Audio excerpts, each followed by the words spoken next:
뉴욕 증시는 제닛 옐런 연방준비제도 의장의 의회 증언을 하루 앞두고 소폭 올랐습니다. 다우지수는 0.05% 오른 15,801.79를 기록했고 나스닥 지수는 0.54% 상승한 4,148.17을 나타냈습니다. S&P 500 지수도 0.16% 오른 1,799.84로 장을 마감했습니다. 유럽의 주요 증시도 옐런 의장의 첫 의회 청문회를 앞두고 관망 심리가 퍼지면서 혼조세로 마감했습니다. 영국 증시가 0.3% 상승한 반면 독일 증시는 0.13% 하락했고 프랑스 증시는 0.21% 올랐습니다.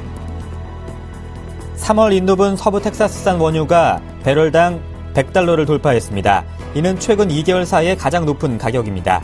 시장 전문가들은 북미 지역을 강타한 한파가 한동안 기승을 부릴 것으로 전망됨에 따라 유가 상승 요인으로 작용하고 있는 것으로 분석했습니다. 미국 패스트푸드 기업인 맥도날드는 개장한 지 최소한 13개월 이상이 된 매장을 기준으로 한 글로벌 매출이 지난달 전월 대비 1.2% 증가했다고 밝혔습니다. 시장 조사 업체인 컨센서스 매트릭스에 따르면 이는 애널리스트들의 예상치인 0.7% 증가를 웃돌았습니다. 맥도날드는 미국에선 매출 실적이 부진했지만 유럽과 중국의 판매가 호조를 보였다고 설명했습니다. 기업 사냥꾼 칼 아이칸이 애플에 대한 자사주 매입 요구를 중단할 것이라고 말했습니다. 아이칸은 주주들에게 보낸 서한에서 구속력 없는 제한을 지속할 이유도 없다며 애플이 이미 우리의 자사주 매입 요구를 거의 이행한 상태라고 밝혔습니다. 아이칸은 지난 수개월 동안 애플에 대해 $500억 이상의 자사주를 추가로 매입하라고 요구해왔습니다. 경제협력개발기구 회원국의 향후 전망을 나타내는 경기 선행지수가 34개월 만에 최고치를 기록했습니다. OECD는 33개 OECD 회원국의 작년 12월 경기 선행지수가 100.9를 기록해 전달보다 0.1포인트 상승했다고 발표했습니다. 이는 2011년 2월 이후 가장 높은 수치입니다. OECD는 특히 미국과 영국, 일본의 경기 회복이 평균을 웃돌고 프랑스, 이탈리아, 캐나다의 경기 흐름에 긍정적인 신호가 보인다고 밝혔습니다. OECD 경기 선행지수는 산업활동 동향, 국내 총생산 통화량 등을 종합해 앞으로 4개월과 6개월 후의 경기 상황을 예고하는 지표입니다.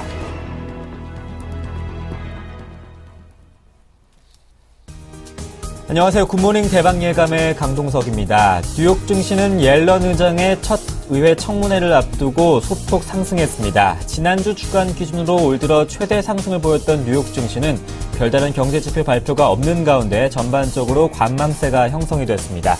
옐런 의장이 11일과 13일 하원과 상원에 출석을 해서 경제와 통화정책에 대해서 발언을 할 예정인데 전 세계 시장의 이목이 집중이 되고 있습니다.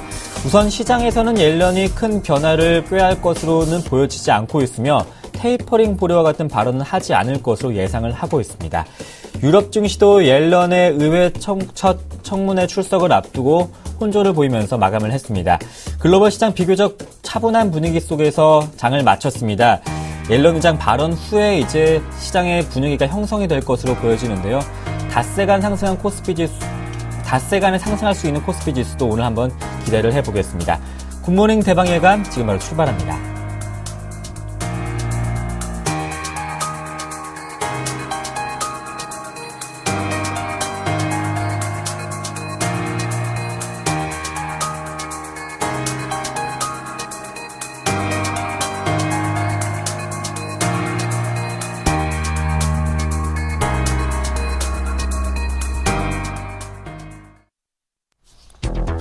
주요 이코노미스트 설문에 따르면 미국의 1월 고용지표에도 불구하고 여전히 미국 경제에 낙관적으로 전망하는 것으로 나타났습니다.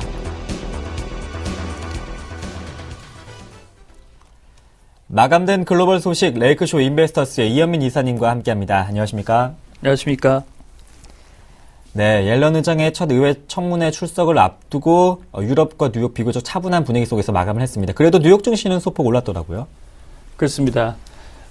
그래도 이 비농업 부분 고용 수치가 10만 명 미만으로 떨어졌을 경우에는 상당히 충격이 있었을 겁니다. 네.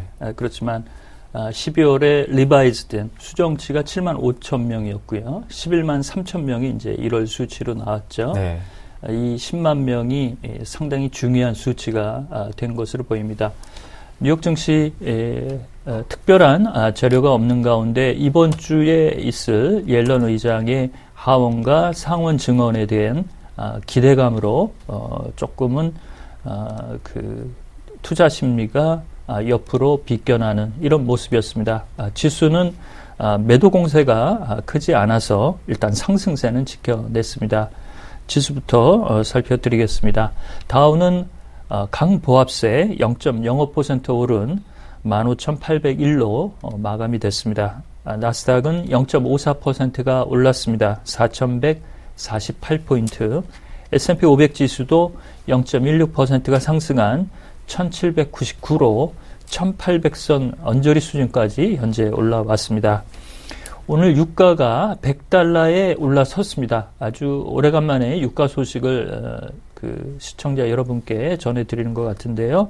오늘 WTI 텍사스선 원유, 서부 텍사스선 원유 가격은 온수당 $100 6센트로 2%대 상승을 보였습니다. 이렇게 유가가 계속 올라가는 것은 야금야금 올라가는 추세인데요. 미국의 경제에 대한 낙관적인 시각이 아직까지는 불변하다. 이런 내용들이 유가를 좀 끌어올리는 요인으로 분석을 하겠습니다.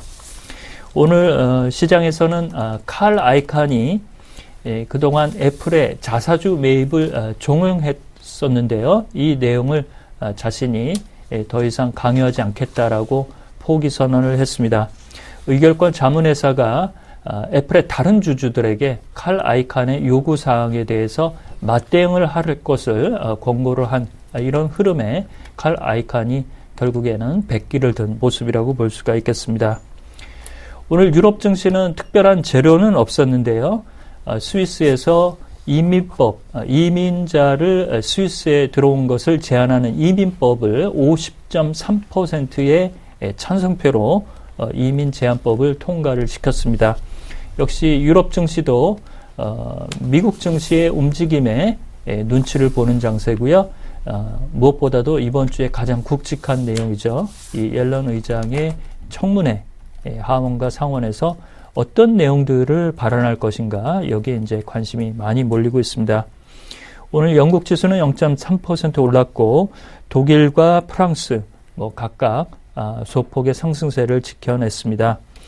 오늘 신흥국 증시에서는 아르헨티나 메르발 지수가 장중에 2.9%까지 낙폭을 키우다가 장중에 낙폭을 좀 줄였었고요. 어제 상해 증시가 2%대의 상승을 보였습니다. 니케이 지수는 1.7%, 경상수지 적자에도 불구하고 상승세가 유지됐다는 점 긍정적이라고 말씀을 드리겠습니다. 앞서 이슈 진단에서 말씀드렸다시피 혼란스러운 미국의 고용 지표에도 불구하고 주요 이코노미스트들은 그래도 미국 경제를 낙관적으로 전망하고 있더라고요. 그렇습니다. 최근에 이제 설문조사를 아주 탑 이코노미스트 40인을 조사를 했는데요. 이 내용을 준비를 했습니다. 결론적으로 말씀을 드리자면, 올해도 고용이나 경제 성장률 이런 부분에 대해서 현재의 기조 자체는 크게 변하지 않을 것이다라는 것이 대부분의 중평이었습니다. 먼저 이제 화면을 통해서 조금 말씀을 드리고 싶은데요. US 투데이의 자료 화면입니다. 좌측에 보이시는 이 그래프가 1분기 때는 낙폭이 좀 있을 것으로 봤습니다. 그렇지만 2분기 때 3% 언저리까지 올라오고 4분기 때는 3%를 소폭 넘어서 전반적으로는 1분기 때의 내용만을 잘 만회하면 2% 중반 이후에 경제 성장률을 나타낼 수 있을 것으로 봤고요. 주요 내용들은 세 가지 정도를 꼽았습니다. 첫 번째는 지난해 12월부터 계속적으로 현재 불어닥치고 있는 이 나쁜 일기불순 혹한의 영향에 따라서 기업들의 재고가 많이 감소하고 있고 이런 부정적인 영향을 어떻게 극복할 것인가, 특히 1분기 때 성장률에 다소 영향을 미칠 것으로 일단 이코노미스트들이 전망을 했습니다. 두 번째는 20만 명 이상의 신규 고용 인력 창출이 무난할 것으로 내다봤는데요. 이 자료는 2월 5일과 2월 6일 날 선물 조사를 한 자료입니다. 그렇게 본다면 추가적으로 업데이트되는 내용에 따라서 이 20만 명 고용에 대한 수치의 전망은 다소 조금 떨어질 수 있는 요인도 다분히 좀 내재되어 있다 이렇게 말씀을 드릴 수가 있겠고요. 마지막으로 세 번째로 꼽은 것은 많은 그 경제학자들이 이머징 마켓의 불안 요소가 올해 미 증시의 복병이 될 것이다라고 얘기를 했습니다. 특별히 달라진 내용은 없고요. 이제 오른쪽에 그 막대 그래프를 보시면 2014년도에 1분기와 2분기, 3분기, 4분기 소비의 그 경향은 2% 후반을 지속적으로 유지할 것으로 봤습니다. 비즈니스 인베스트먼트, 기업의 설비 투자도 1분기일 때 가장 적고 2, 3, 4분기를 지나면서 평균으로는 5.65%의 증가 추세를 가져갈 것으로 보입니다. 이렇게 전망한 것은 지난해보다도 상당히 낙관적인 전망이었고 12월, 1월에 수치들이 조금 좋지 않게 나온 이런 흐름에서도 미 경제에 대한 낙관적인 시각을 견지했다는 점 덧붙여 말씀을 드리겠습니다. 주요 이코노미스트들이 미국 경제를 긍정적으로 평가하고 있다면 옐런 의장은 시장을 어떻게 보고 있을까요? 이제 의회 청문회를 앞두고 옐런의 발언에 집중을 하고 있는데 테이퍼링 중단이나 같은 이런 발언들을 시장에 충격을 줄 만한 발언들은 하지 않을 것으로 우선 예상이 되고 있습니다. 그렇습니다. 그 데니스 로카트 애틀란타 연은 총재가 버밍엄에서 한 연설이 있었습니다. 여기서 이제 기자들이 좀 질문을 했는데요. 어제 이제 연설이 있었는데 이 질문이 나왔습니다. 근데 시장이 원하는 특별한 정보를 옐런 의장이 얘기를 안 할 수도 있다. 큰 기대를 했다가 너무 큰 실망을 하는 것은 오히려 좋지 않겠다라고 얘기를 했습니다. 그 로카트 총재의 사견이긴 하지만 연준 인사로서 가장 지근거리에 있는 내용에서 이런 얘기를 흘렸다는 점 우리가 이제 참고를 좀 할 수 있을 것으로 보이는데요. 로카트 총재는 3월 FOMC 18일과 19일 날 있습니다. 포워드 가이던스 이 에반스 룰의 변경이 있을 것이다라고 얘기를 했습니다. 이 내용은 이번 주 초에 들어온 블룸버그의 설문조사에서 나온 주요 이코노미스트의 답변과 현재 동일한 내용이라고 볼 수가 있겠고요. 이번 옐런 의장이 하원에서 금융위원회에 참석을 하고 상원은 은행위원회에 참석을 해서 반기통화 보고서의 내용을 브리핑하게 됩니다. 여기서 데이터 디펜던트, 경제 지표에 따라서 현재의 양적 완화 규모를 늘리거나 축소할 수 있다. 이 원론적인 입장을 그대로 개진할 것으로 보이는데요. 옐런 의장이 어려운 질문들을 어떻게 요리하는지 옐런 의장의 내용을 잘 관찰할 수 있는 아주 좋은 기회가 될 것으로 보입니다. 우선은 옐런 의장의 발언에 집중을 한 후에 또 결과를 확인한 후에 시장의 방향을 결정할 수 있을 것 같은데 추가 테이퍼링만큼 또 일본에서는 또 아베노믹스가 문제가 되고 있습니다. 어제 일본의 12월 경상수지 적자가 사상 최대를 보였습니다. 아베노믹스가 제대로 역풍을 맞고 있는데요. 그렇습니다. 경상수지 적자가 줄어들질 않네요. 이 경상수지 적자가 떨어지게 되면 결국에는 미국의 국채 수익률이 일본의 국채 수익률이 좀 불안하게 움직일 개연성이 있습니다. 무역수지 적자는 계속적으로 현재 나온 내용이지만 경상수지까지 현재 적자로 이제는 갉아먹는 이런 부정적인 영향이 나오고 있습니다. 자료 화면을 하나 좀 보여드리고 싶은데요. 일본의 니혼게이자이 신문 영문판 웹사이트 내용입니다. 여기 보시면 제목을 뽑았는데요. miscalculation이라는 단어를 썼습니다. 니혼게이자이 신문이 제목으로 miscalculation을 그 단어를 꼽았다라는 것도 상당히 이례적이라고 볼 수가 있겠습니다. 일본 정부가 계산을 잘못했다라는 것이죠.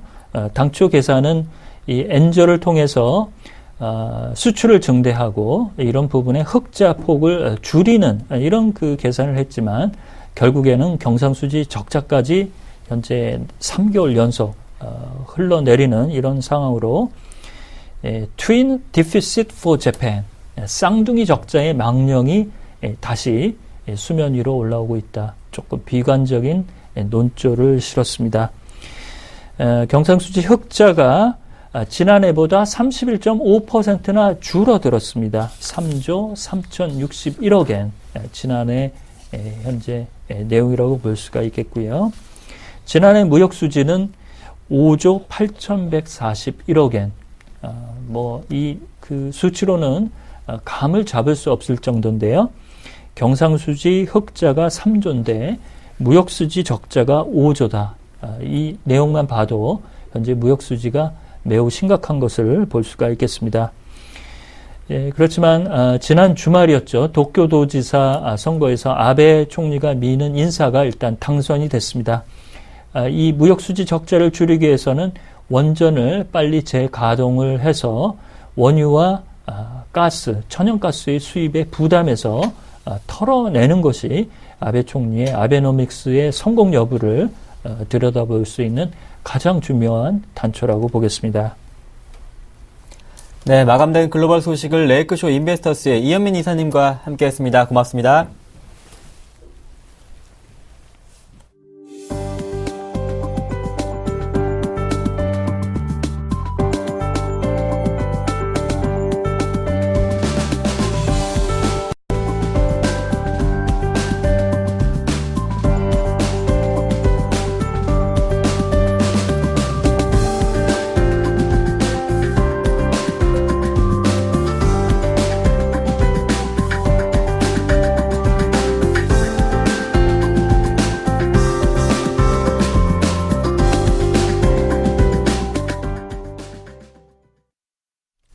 오늘장 전략 시간입니다. 어제장 분석해보고 또 오늘장 전망에 대한 또 전략도 한번 들어보겠습니다. JB스타 김진경 연구원과 함께합니다. 안녕하십니까? 네, 안녕하세요.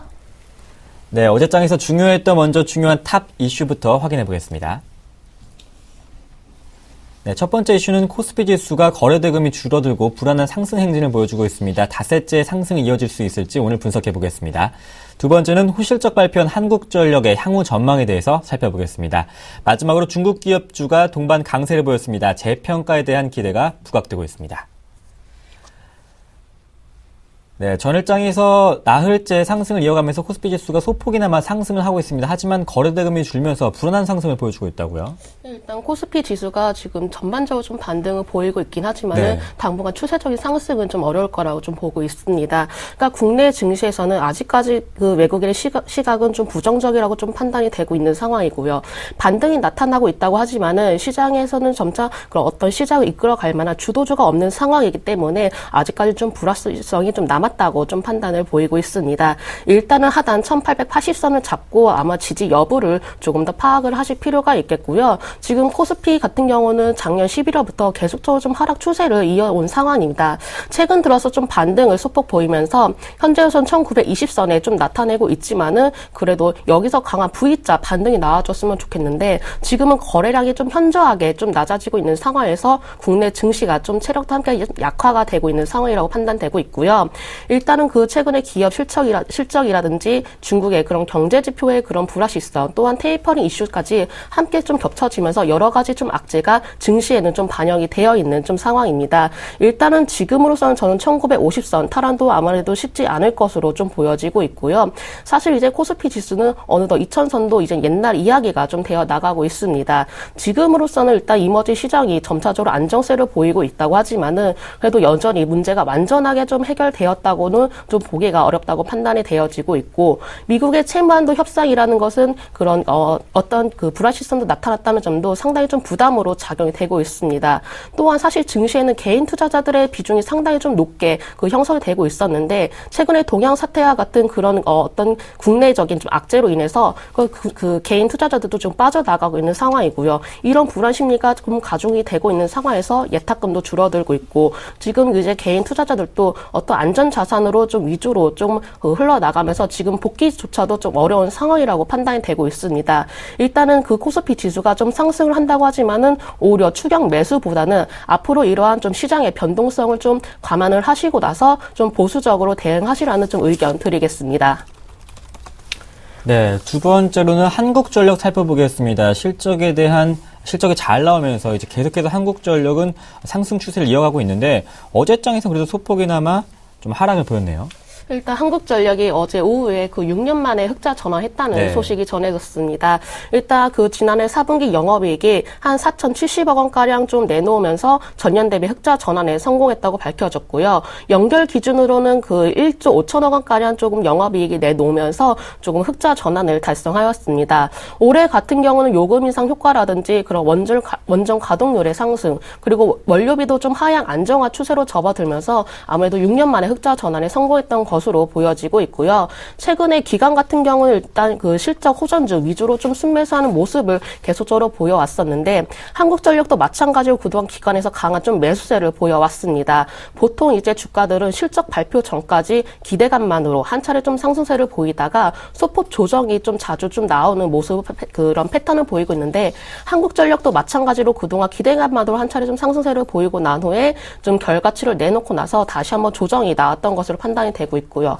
외인도 마찬가지로 시장을 좀 빠져나가고 있다고 하지만은 그래도 실적 개선주라든지 대형 IT주에는 집중적으로 좀 매수하는 모습을 보여왔습니다. 지금 한국전력도 마찬가지로 외인이 그동안에 좀 매수를 보이다가 어제 좀 매도하는 모습을 보였는데 당분간은 외인이 이 매도세를 좀 지속할 것인지 아니면 그냥 여기서 단기적으로 그칠 것인지 여부를 파악을 하신 후 방향성을 다시 한번 잡는 것이 좋으실 것 같고요. 일단은 외인의 매도가 좀 차익 실현 가능성이 좀 높다고 판단이 되고 있습니다. 그동안 그래도 외인이 매수했던 것에 비하면은 그래도 좀 적은 물량을 내놨기 때문에 큰 폭의 조정은 나오지 않을 것으로 좀 판단이 되고 있는 상황이고요.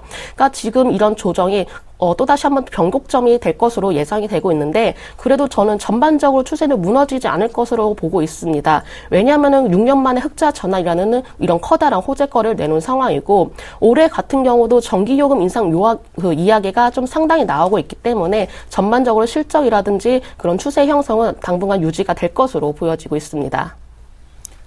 또한 어제장에서 중국 기업 관련주들이 크게 상승했더라고요. 상한가 기록한 종목도 있고 두 자릿수 이상 상승을 했는데 차이나 프리미엄에 대한 기대가 더 높아진 상황입니다.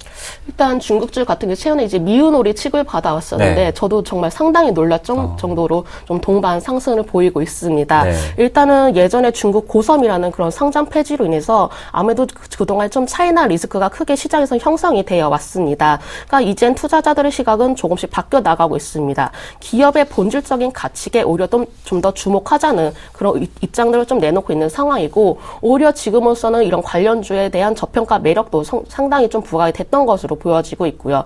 최근에 미국에 상장되어 있었던 그런 중국 기업들이 몸값이 지금 상승을 해 나가고 있고 그 미국에 그 상장하고 있는 그 모습도 활발하게 좀 진행이 되고 있다고 합니다. 일단 중국 정부에서도 미국 증권거래위원회에 어떤 회계 자료를 오히려 더 공개하기로 하면서도 이런 회계 문제에 대해서 좀 투명성이 가능성도 높아지고 있는 상황이고요. 중국 증시에서도 지금 기업 그 공개에 대한 문제가 좀 다시 한번 재개가 되고 있기 때문에 투자자들 사이에서는 그런 중국주에 대해서 인식이 한 번 더 좀 전환이 되고 있는 모습입니다.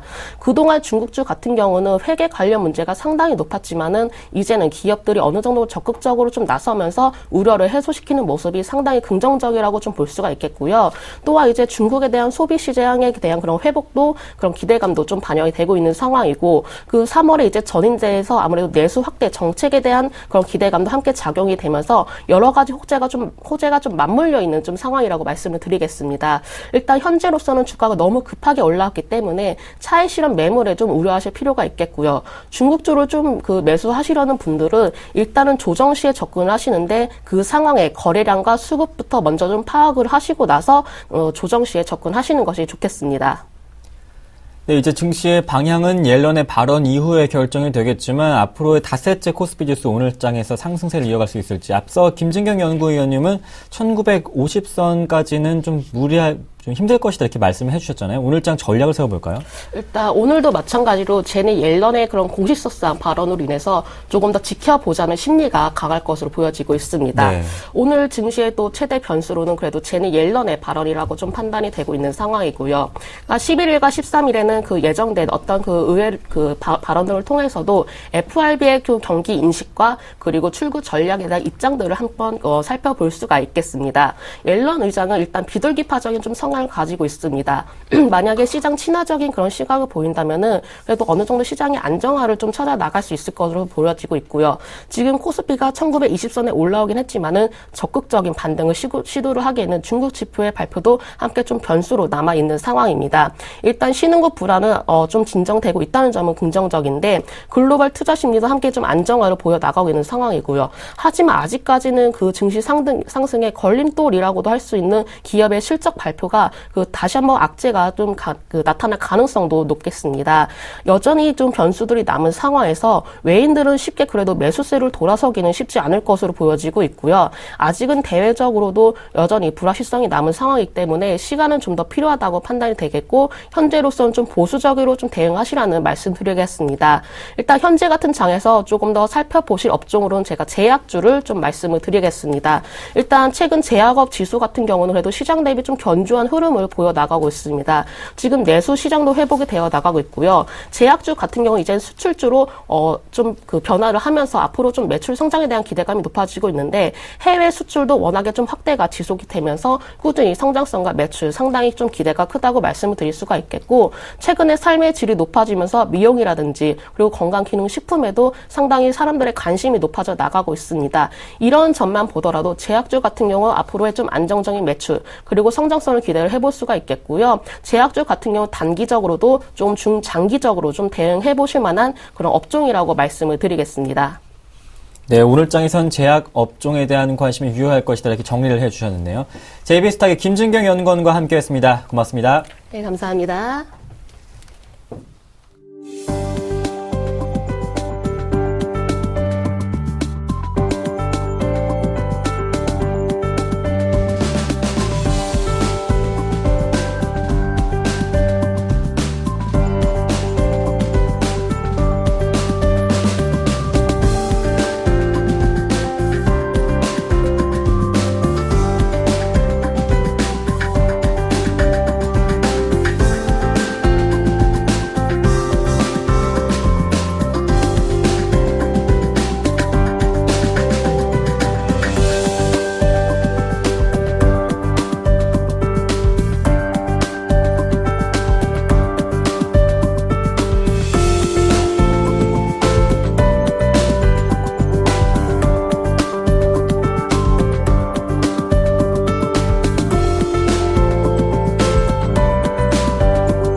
네, 반갑습니다. 이상로의 증시 미스터리 시간입니다. 시장 지금 게임빌이라는 종목을 말씀을 드릴 건데요. 자, 게임빌이 지금 실적을 앞두고 실적 발표를 앞두고 있죠. 12일 실적 발표를 앞두고 있는데 주가 자체는 이미 달리고 있는 상태라는 거죠.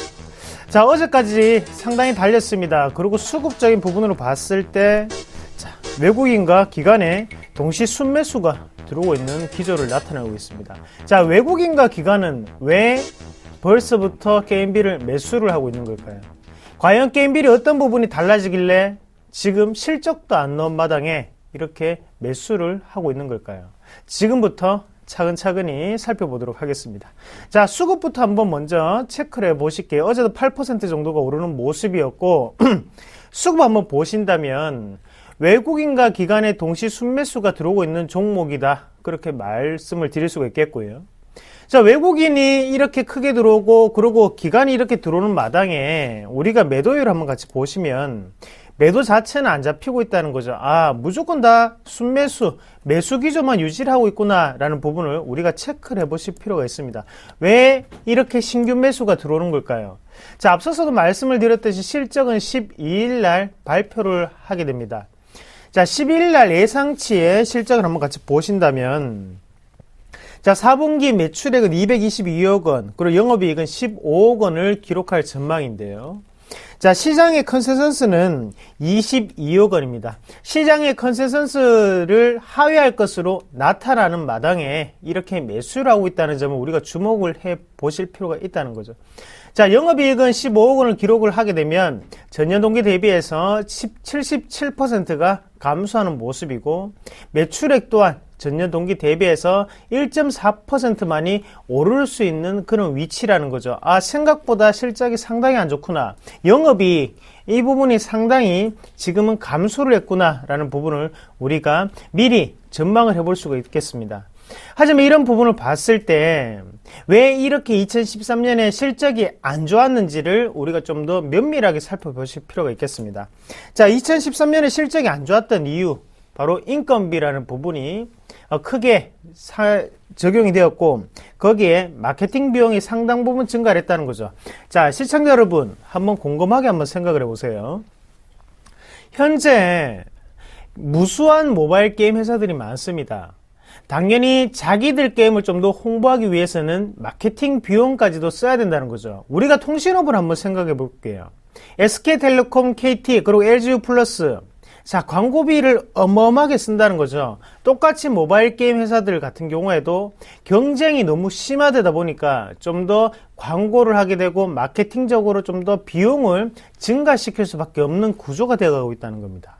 자, 그리고 우리가 2013년에 이 게임빌이 실적이 이렇게 안 좋게 나왔던 부분을 뭘까 되짚어 본다면, 자, 가장 큰 키포인트는 바로 M&A라고 말씀을 드릴 수가 있겠습니다.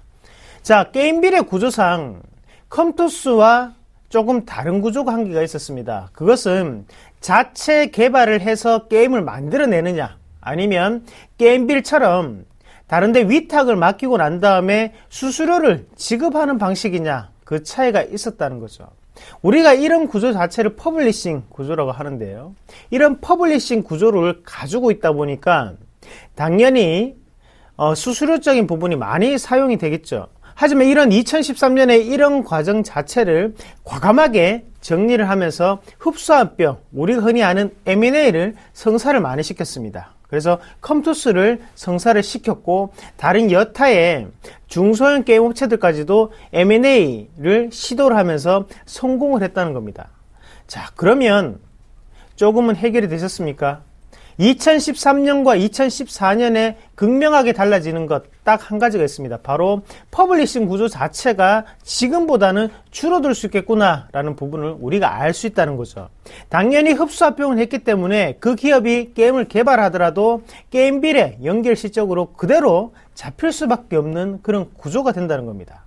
자, 외국인과 기관은 분명히 이 생각을 하고 있을 겁니다. 2013년 영업이익에 큰 영향을 미쳤던 것은 바로 M&A였다. 하지만 이런 부분 자체가 2014년에는 이어지지 않을 것이라고 생각을 한다는 겁니다.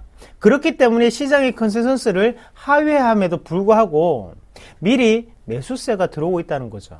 2014년의 실적을 봤을 때 당연히 지금보다는 좋아질 수밖에 없는 구조가 되어 있다라고 생각을 하는 겁니다. 자, 그러면 우리가 그림을 보면서 추가적으로 조금 더 설명을 드리도록 하겠습니다. 자, 그림 한번 같이 보신다면요. 자, 게임빌의 분기별 매출액 및 전년 대비에 대한 추이를 나타내는 표시인데요. 자, 한번 같이 보겠습니다. 한번 같이 보시면, 현재 보시면 매출액과 전년 동기 대비해서 움직이는 그림이 나오고 있는데, 2013년 1분기부터 시작을 해서 꾸준히 변화되는 모습이 많이 나타나는 반면에 매출액을 한번 같이 보자는 거죠. 매출액 같은 경우에는 크게 변함 자체가 없습니다. 꾸준히 증가하는 패턴을 나타내고 있는 반면에 안에 전년 동기 대비해서는 꾸준히 변화하는 모습이 나타나고 있거든요. 하지만 우리가 중요하게 생각을 하셔야 되는 것은 2013년 그렇게 장사를 못했지만 매출은 꾸준히 전년 동기 대비해서도 더욱더 늘어나는 모습이 나타난다는 겁니다. 자, 거기에서 우리가 한 가지 힌트를 얻을 수가 있겠고요. 자, 그리고 다음 그림 한번 같이 보시면요. 영업이익과 영업이익률, 바로 OPM에 대한 구조를 말씀을 드리는 건데요. 자, 2013년 제대로 장사를 못했습니다. 지금 기업은 제가 누누이 말씀을 드리지만 마진을 많이 남기는 구조가 되어야 된다라고 말씀드렸죠. 자, 게임 업체의 가장 큰 장점은 뭡니까? 영업이익률이 바로 OPM이라고 하는 이 부분이 상당 부분 남을 수밖에 없는 구조라는 겁니다. 자, 인건비를 제외하고 나면 돈 들 데가 없다는 거죠. 자, 그렇게 봤을 때 게임빌은 그런 이유 때문에 주가가 크게 오르면서 변동성을 크게 나타냈지만 현재 같은 경우에는 극명하게 떨어지면서 4%에서 6%대를 나타낼 것이라고 전망치가 나오고 있다는 겁니다. 자, 제조업이 3에서 8%가 나타납니다. 그렇게 봤을 때 게임빌의 지금 영업이익률은 상당히 저평가되어 있다. 지금은 완전히 정말 바닥권이다 라고 생각하는 수급에 대한 기조가 외국인과 기관에서 불러일으키고, 거기에 대해서 이런 좀 더 신규적인 매집이 들어오고 있는 규모다 라고 판단하시는 게 더욱더 좋다는 거죠. 그러면 기술적 분석 보면서 추가적으로 좀 설명을 드릴게요. 자, 투신권을 유념하게 한번 보십시오. 투신권을 보신다면, 자, 매도는 하나도 일어나지 않았습니다. 대신에 무조건 다 지금은 순매수라는 거죠. 그리고 보험권도 마찬가지고요. 금융투자권도 마찬가지로 매수만 일어나고 있다는 거죠. 자, 하단의 종목은 지금 다시 한 번 더 양봉을 크게 일으키면서 바닥권을 지금 지나고 있습니다. 이런 과정을 봤을 때 주가 자체는 여기에서 더욱더 크게 빠지기는 힘들다라고 우리가 먼저 판단을 하셔야 되고, 그런 그 전에 있던 이 11월 14일부터의 이 구간은 말 그대로 과매도 구간이었다, 그렇게 보는 게 가장 좋지 않을까, 그렇게 말씀을 좀 드리도록 하겠습니다. 자, 오늘도 큰 수익률 거두시기를 진심으로 바라겠고요. 내일 이 시간에 다시 한번 찾아뵙겠습니다. 고맙습니다.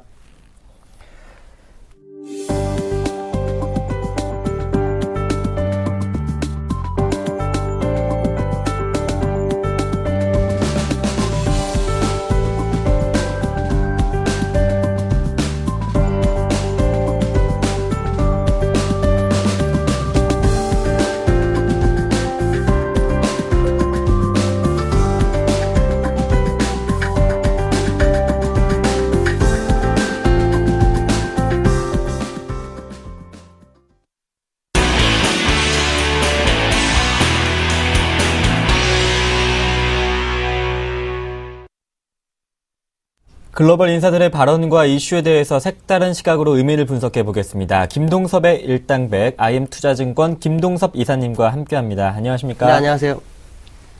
김동섭의 일당백 첫 번째 이슈 확인해 보겠습니다.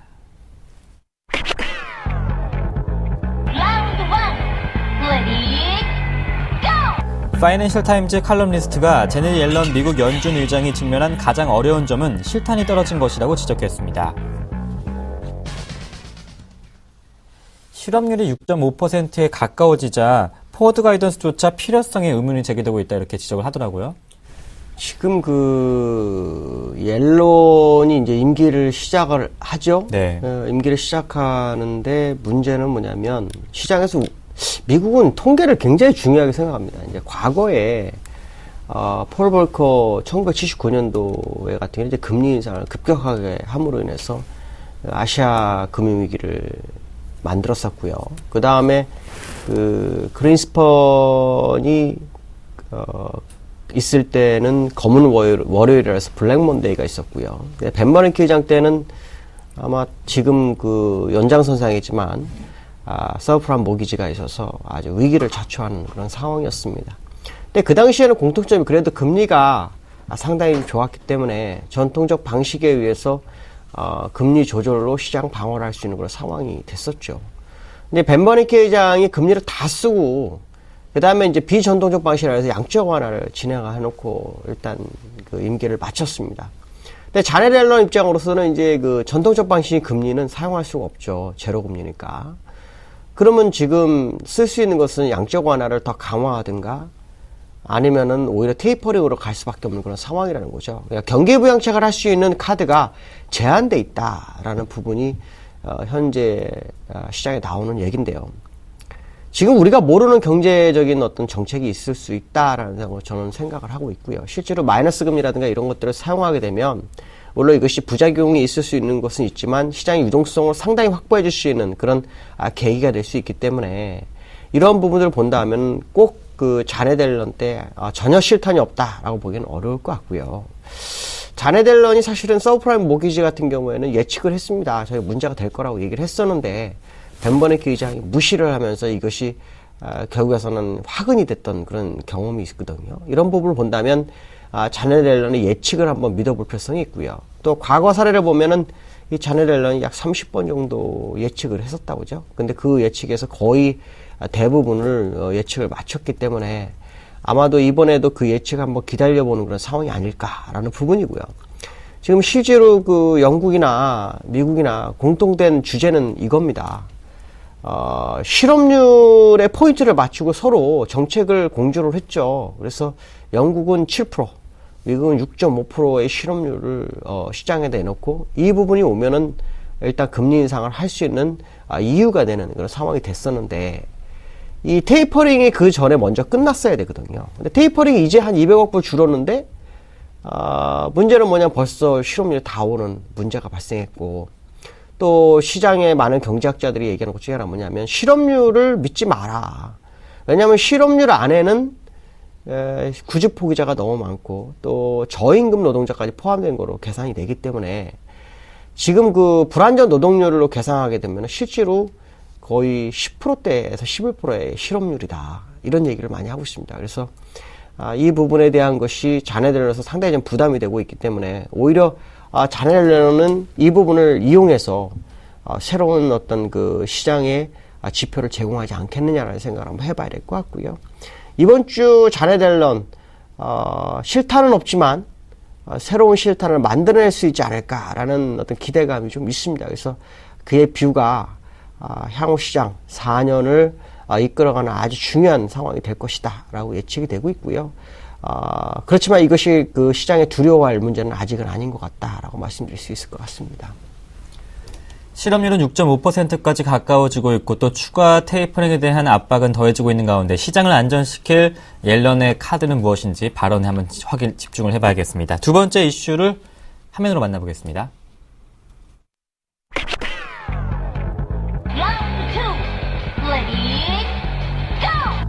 일본의 지난해 12월 경상수지 적자가 6,386억 엔을 기록해 사상 최대 수준을 보였습니다. 아베노믹스의 역풍이 헤어나지 못하고 있는데요. 일본이 재정 적자, 그 다음에 경상수지 적자. 경상수지는 이제 흑자입니다. 흑자인데 이 자꾸 흑자가 줄어들고 있는 거죠. 네. 줄어들고 있는 상황이죠. 그럼 당연히 재정 적자도 늘어날 수밖에 없는 상황이죠. 쌍둥이 적자가 올 것이다. 문제는 결국 에너지. 그러니까 엔화 약세를 통해서 수출 기업을 살려주고 있지만 수출 기업들이 원재료를 수입하거나 원유를 수입하고 에너지를 수입하게 되면은 수출품에 대한 제품의 단가가 높아집니다. 그러니까 수출 경쟁에서 떨어지는 상황이 발생할 수 있죠. 그러니까 이런 부분들에 있어서 어떤 수입에 대한 물가를 낮추지 못한다 그러면 결국에 와서는 일본은 문제가 되죠. 이 해결 방안이 딱 두 가지가 있죠. 하나는 원자력 발전을 하는 방법. 그래서 이번에 도쿄 도지사의 마스조에인가 이 사람이 당선이 됐는데 이 사람이 아베노믹스, 그러니까 아베가 밀어주는 사람. 그래서 원전을 다시 가동하자. 뭐 이렇게 주장했던 사람이라고 하죠. 두 번째는 엔화를 의도적으로 다시 강세로 이끌어서 수입 물가를 낮춘 상태에서 수출을 늘리는 방법. 이 두 가지밖에 없습니다. 그거 외에는 해결 방법이 전혀 없다는 거죠. 물론 뭐 서비스 인상을 해서 뭐 재정 건전성 가져야겠다. 이거는 뭐 한계고요. 그건 그때 가서 볼 문제고. 어제 이 두 가지가 일단 시장의 핵심인데 첫 번째 원자력 문제는 아시겠지만 이게 설비를 다시 갖추는데 시간이 무지하게 걸립니다. 만약 이거를 목적으로 엔화 약세를 계속 가져가다가는 일본은 쌍둥이 적자도 적자지만 완전히 패닉으로 가는 수가 생기죠. 그렇기 때문에 어쩔 수 없이 이 시간이 좀 필요한 상황이다. 그렇다면 결국 두 번째를 엔화를 일시적으로 강세를 유도할 수밖에 없는 상황이 아니겠냐라고 본다면 이것은 오히려 우리나라 기업에는 수출 호재로 작용할 수도 있지 않겠느냐. 그래서 저는 그 일본의 어떤 엔화가 추가로 어떤 약세가 되지 않을 거라고 저는 보는 사람 중에 한 명입니다. 왜냐하면 일본이 아무리 수출 기업을 살려줘도 아까서 말씀한 것처럼 원재료라든가 에너지 수입으로 인한 수출 제품의 단가가 높아지면 경쟁력이 떨어지기 때문에 무의미하다는 거죠. 결국 엔화만 어떤 가치로 인해서 더 그 기업이 더 많이 늘어나는 것 뿐이지 달러를 늘리는 그런 상황은 아닐 거라는 거죠. 그렇기 때문에 엔화 약세는 아닐 것이다. 그럼 결국 의도적으로 아마 100엔대 전후나 97엔 전후서에서의 움직임이 있을 것이다 라고 저는 판단하고 있고요. 그 얘기는 결국 우리나라의 어떤 자동차 산업이나 이 기업들은 상당히 좀 좋아하지 않겠나. 그러나 일본이 이걸 극복할 수 있겠냐라고 묻는다면 일단 저는 원자력 발전이 기존에 있었던 것처럼 다 돌아가지 않는 거의 불가능하다라고 판단하고 있습니다. 이번엔 파이낸셜 타임즈가 미국에 이어서 중국 경제에 대한 일침을 했습니다. 세 번째 이슈로 확인해 보겠습니다.